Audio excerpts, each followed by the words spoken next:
Do you remember many years ago when I used to make those videos like ribbing on Buzzfeed content and so many other YouTubers were talking about, you know, why I left Buzzfeed? Seriously, back then, like 5, 6, 7 years ago, it was crazy. There was like a mass Buzzfeed exodus. Now, Buzzfeed, like Vice and other companies, is basically a shell of its former self. But back then, like 5+ years ago, they were like kingpins in the online space. If you could think of any single subject in the entire planet, no matter how niche or stupid or pointless it was, BuzzFeed had you covered. When I'm saying that BuzzFeed had an article on anything, no matter how pointless it was, to squeeze the amount of advertisers they could from readers. I mean, for example, go onto BuzzFeed right now, type in your age and then BuzzFeed, and chances are there's an article catered around your age bracket. I mean, there's a good example. I've just typed in I'm 27 because I am 27, basically a rotting corpse in YouTube standards. But you could see, like, there's an article, 27 things about being 27. Please enjoy 27 things about being 27.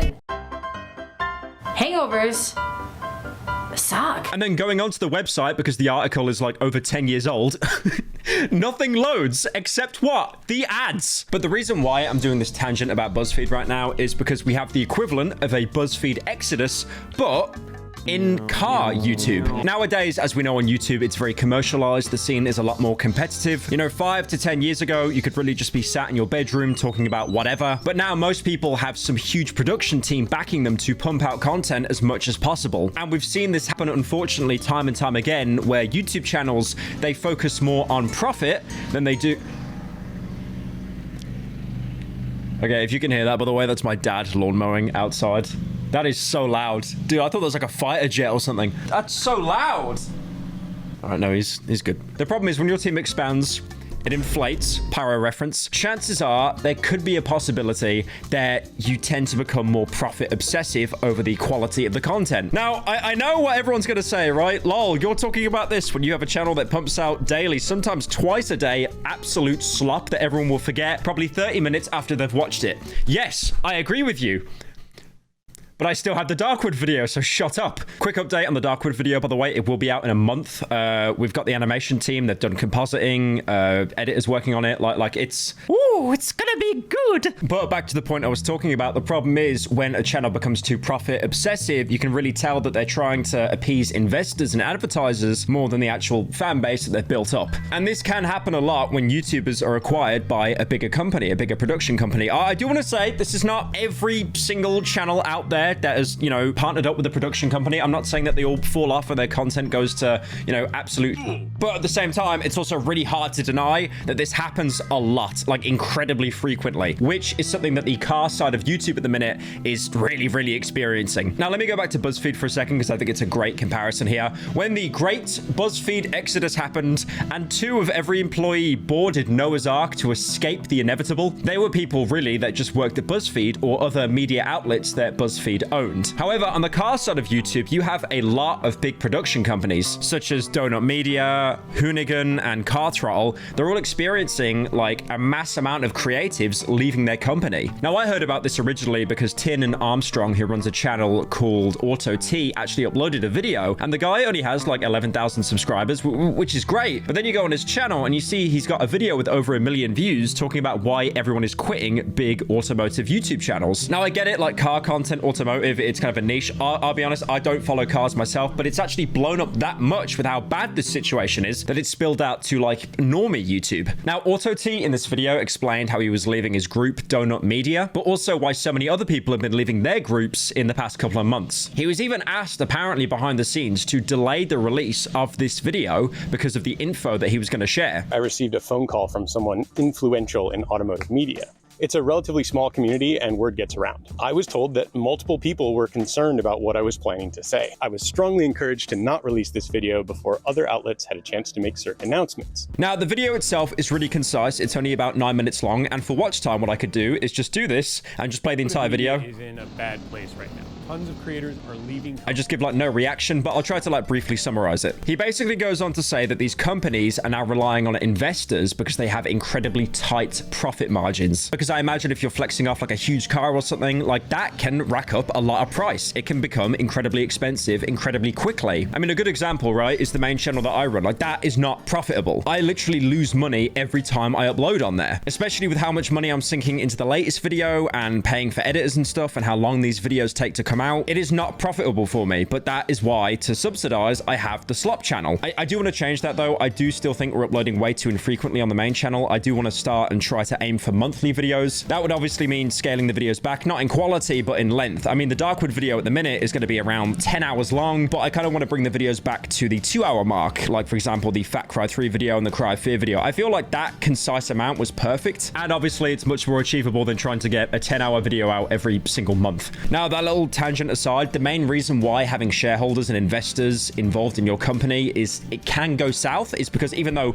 that's more money, that's great, the channels then end up becoming more corporate to try to appease these shareholders. And also when that happens, you might be afraid of taking more risks because you'd think, you know, you're getting more money. Surely you take more risks. But again, you're trying to appease those like overlord corporate investors, those old white people wearing suits. And that inadvertently might even end up being more limiting. You might actually want to save your budget. I mean, when shareholders get involved, they have a lot of pulling power. They can dictate how many people are working on a video, how long the video should be, the overall budget of the video, or even as far as who they're going to lay off or not. Now, Donut Media was acquired by a digital media company called Recurrent all the way back in 2021. Recurrent also owns other automotive brands, like for example, The Drive and Car Bibles. As Timon says, like, you know, from his own experience in the video, he used to be a couple of steps away from the top. And then when some of the more corporate people came over and started to fill the roles, he was like 9 steps away. And there were other factors, like for example, creatives were being paid the same amount of money, whether a video did well or not. And I honestly can't imagine anything worse than like seeing this channel that you basically, you know, created yourself slowly being stripped away from you and completely commercialized. And then on top of that as well, you're not even being paid that much anyway. So again, why would you not want to leave and then start your own thing? Because I mean, sure, you beat the bottom of the totem pole, but like at least you'd have some kind of creative control there. Now, Timon, like I said earlier, left Donut and then he joined as a managing partner for another automotive company called Overdrive. But of course, he's definitely not the only person to leave Donut and start his own gig. Another Donut departure that's making massive headlines is the former hosts, Jeremiah Burton and Zach Joby. And they basically said that they're doing the same thing. They're leaving to pursue their own channel, which is called Big Time. Now, in their statements, they're incredibly candid and open, which is really surprising because usually I swear people are just tied down by NDAs, so they can't say a single thing. They talk about how they left, their upbringings, on how they joined Donut in the first place, and a little bit of their time at Donut, including how much money they were making. This was kind of like my first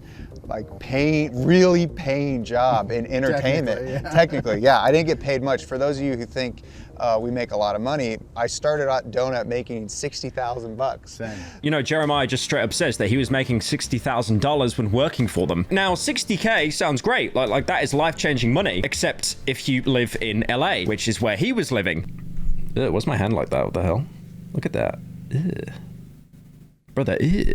But they basically emphasized that they were taking pay cuts on purpose because they were just so passionate about the company. I mean, I'll be honest, 60K will barely get you anything in LA. I don't know if you've seen like all the crackheads that are like walking around the streets. Those guys are making about $200,000 a year, and they're like the low income threshold of LA. But in the end, they decided, you know, they took sacrifices, they made pay cuts, but it obviously still wasn't working out, and they wanted to leave to pursue their own thing. Now, this is one of the very rare cases where someone seems to have left the company with no bad blood, which is, again, very surprising. And it really does seem that they made the right decision, because looking at their channel right now, they have over like 1 million subscribers, and a couple of their videos already have like over 1 million views on them. Some of the videos are actually getting more views than the recent Donut Media uploads, which is like, woo. Ooh, that's gonna hurt a little bit. And it does not stop there, because the Donut Media exodus is in full swing. So there's a guy called James Pumphrey, and he's the host and editor-in-chief at Donut Media, and he actually might be leaving. It's not 100% confirmed though, like the others. It's still a bit of a game theory at the minute. Now, he actually hinted about something coming down the pipeline for him in an Instagram post that was very quickly deleted, and even shouted out the Big Time guys in his story. So a lot of people think that he'll be next to leave, but obviously it's down to James to actually officially confirm it. Now, as I mentioned as well, this is a huge thing among like the whole automotive scene. It isn't just Donut Media. A few months prior, Car Throttle and Hoonigan experienced similar experiences, with many of their creatives leaving to start their own ventures as well. A couple of months ago, Ethan Smale and Jack Joy from Car Throttle announced that they were leaving to start their own channel called All That Gear. Now, their reason for leaving is pretty much the exact same as to what Jeremiah and Zach were saying in their video. They want to go and like do their own thing without being too harsh to the Car Throttle team who they were originally with. Now, just for context here, Car Throttle was acquired by a lot of different companies. In 2019, it was acquired by Dennis Publishings, who also owned other companies such as Evo, Auto Express, and even Car Buyer, surprisingly. And then it was acquired by another company called Crash Media Group. It's definitely no coincidence that them departing was so soon after the acquisition, so they definitely kind of thought, okay,